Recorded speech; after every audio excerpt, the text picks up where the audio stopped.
The engine sputtered one final time before her car rolled to a silent halt, just short of the old gas station on the edge of town. Ella Montgomery groaned, burying her face in the steering wheel. She wasn't just stranded in a dust-choked Texas town, she was also late. Again. To a meeting that could make or break her inheritance. With a deep breath, she shoved open the car door and marched toward the garage. The sign hanging above read, "Carter's Auto, honest work, honest prices," and it squeaked as the dry wind rattled it.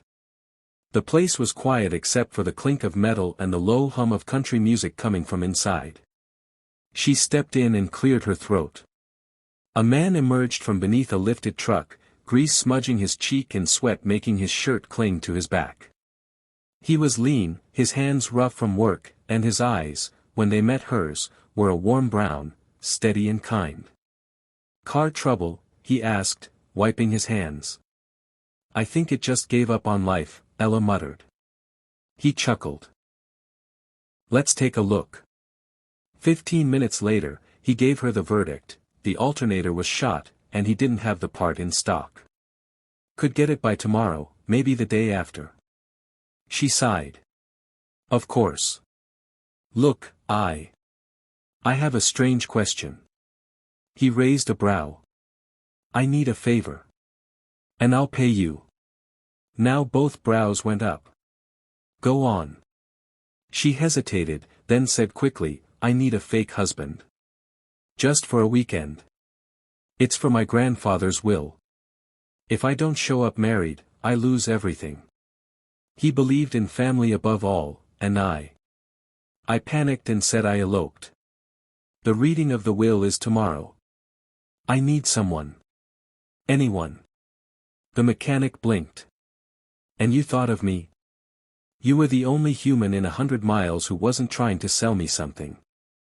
He looked amused, but there was something deeper in his gaze, like he was studying her, measuring the desperation in her voice. "You don't even know my name." "I'm Ella," she said. "You?" "Liam Carter." She reached into her purse and pulled out a wad of cash. "This is $500. There's another $1,500 if you make it through the weekend." He stared at the money for a moment, then at her. "You want me to pretend to be your husband in front of your entire family, for $2,000? "Yes." Liam's lips twitched into the barest smile. "You're out of your mind." "I'm desperate." He looked past her to her broken-down car, then back again. "You got a dress shirt that'll fit me?" She exhaled. "I'll buy you one." And just like that, the deal was sealed. The Montgomery estate was everything Liam had never seen: massive oak trees lining the driveway, a house that looked like it had been carved out of old Southern pride, and staff that stood at attention like soldiers. Ella's hand trembled slightly as they approached the front door. "My family's intense," she murmured. "Just play along. Smile. Pretend we're in love." Liam gave a mock salute. "Yes, ma'am." Inside, chaos.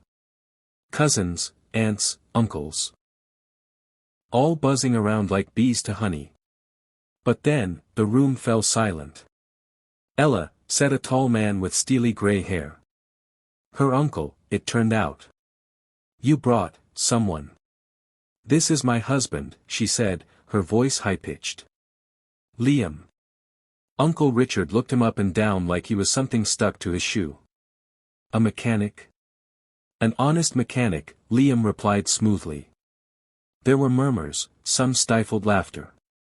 But Ella gripped his hand tightly, and Liam held it back, steady and calm. They made it through the first day with stiff smiles and polite lies. Ella explained that they'd met when her car broke down, how he'd helped her and they'd talked and somehow just connected.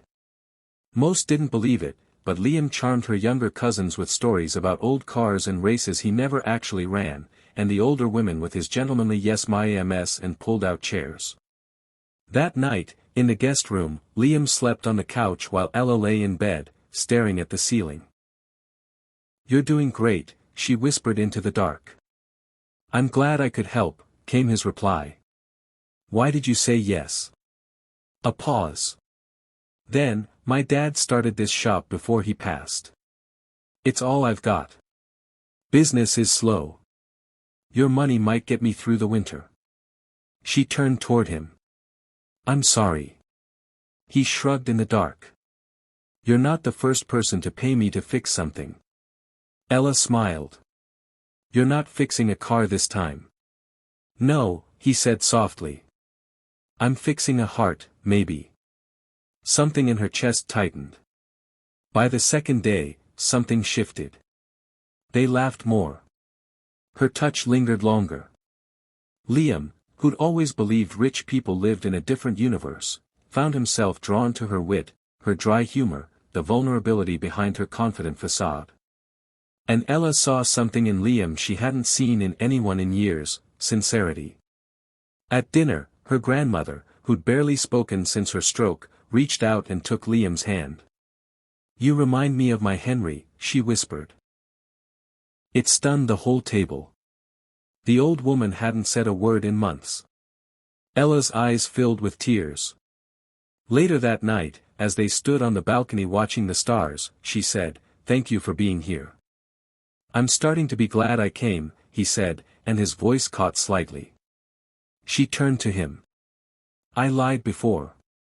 About something." He waited. "My grandfather didn't say I had to be married. He said I had to bring someone I love. But I didn't have anyone. And I thought pretending was easier." Liam didn't answer right away. "Then, and now?" She looked up at him. "Now I'm not sure what's real anymore." The wind picked up, and for a moment, it felt like the entire world held its breath. "I think," Liam said, "I could love you. If this were real." Ella's eyes shimmered. "What if it is?" The next morning, at the will reading, her grandfather's lawyer read the letter aloud. To Ella. If you found someone who sees you for who you are, not what you own, then you've already inherited the most important thing of all. But I've left the estate in a trust. You don't need to prove anything to me, just to yourself. There was a long silence. And then, Ella stood, took Liam's hand, and said, "I think I did." Later, when the guests had left and the house was quiet, she turned to Liam on the front porch.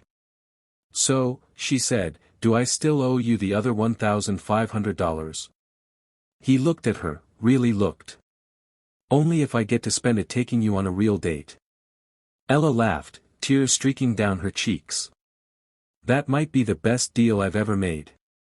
And in that small, sleepy town where chance encounters felt like fate, a woman who'd spent her life running from expectations finally found love, not in a mansion or boardroom, but in the heart of a man who fixed things not with tools, but with truth. And Liam, the poor mechanic with calloused hands and a heart too big for his overalls, finally understood that sometimes, the richest lives are built not on what you have, but who you have beside you.